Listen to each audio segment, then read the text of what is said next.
مجھے صلاح الدین یاد آیا اور میں بہت رویا. وہ بھی کسی ماں کا جنم ہوا تھا. اس کے زمانے میں کرک، ایک ہمارے پاکستان میں کرک ہے، ایک اردن میں کرک ہے. اونچی پہاڑی پر وہ شہر اور بڑا دشوار قلعہ ہے. اس پر ایک حکمران تھا عیسائی، اس کا نام تھا ریجنالڈ. تو کرک کے قریب سے قافلے گزرتے تھے حج کے. تو اس نے ایک دفعہ حاجیوں کے قافلے پہ حملہ کیا اور کہنے لگا بلاؤ اپنے محمد کو تمہاری مدد کرے، اور سارے حاجیوں کو تعطیل کر دیا. اور دوسری دفعہ اس نے بحری بیڑا تیار کیا اور مدینے پر حملہ کرنے کے لیے وہ بندرگاہ تک پہنچا یمبو کی، لیکن موسمی حالات سازگار نہ تھے تو واپس ہو گیا.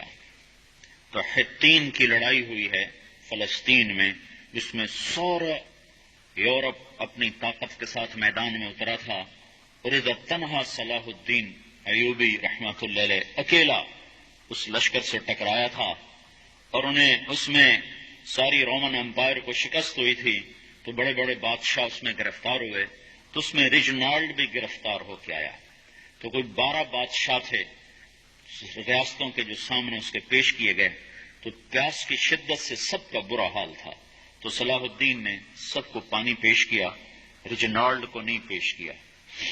تو یروشلم کا جو بادشاہ تھا ہم فرے، اس نے اپنا پانی بچا کے اس کو دیا. تو صلاح الدین نے کہا یہ پانی تو دے رہا ہے، میں نہیں دے رہا ہوں. اسلام میں یہ ہے جب کسی کو پانی پلا دو تو اس پہ تم ہاتھ نہیں اٹھا سکتے، یہ امن کی نشانی ہے.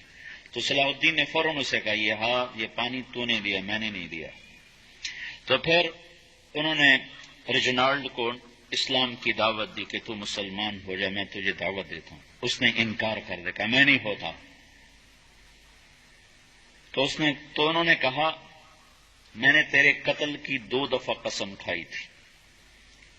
ایک جب تو مدینے پہ حملہ آور ہوا تھا تو میں نے قسم کھائی تھی میں تجھے اپنے ہاتھوں سے قتل کروں گا. اور دوسری دفعہ جب تم نے حاجیوں پہ حملہ کر کے کہا تھا بلاؤ محمد کو، تو میں نے قسم کھائی تھی کہ مجھے اللہ نے موقع دیا تو میں اپنے ہاتھ سے تیری گردن اڑاؤں گا. آج محمد کا ادنا غلام تیری اس بات پر یہ فریضہ ادا کرنے کے لیے آ رہا ہے. اور اپنی تلوار سے اس کی گردن اڑائی. وہ پیچھے لٹک گئی، پوری نہیں اڑی، پیچھے لٹک گئی. خوفناک منظر بن گیا. تو سارے بادشاہوں پہ کپ کپی طاری ہو گئی. تو صلاح الدین فرمانے لگے ہمارے مذہب میں یہ نہیں ہے، بادشاہوں کے ساتھ ہم بادشاہوں جیسا ہی سلوک کرتے ہیں. پر یہ حدود سے آگے چلا گیا تھا.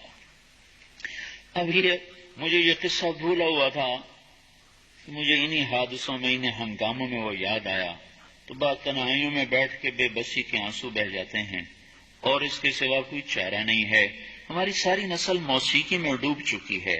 جو بدن سرتال پہ تھرکتے ہوں، جو بدن موسیقی کے اوپر ہلتے ہوں، رقص میں آتے ہوں، ان پہ کانٹے ہی اگیں گے. ان پہ صلاح الدین کا پھول نہیں اگ سکتا، ان میں محمد بن قاسم کے پھول نہیں اگ سکتے. بانجھ ہو گئی ہے ہماری نسل.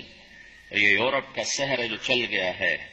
ہماری بے بسی ہے، ہماری بے بسی ہے.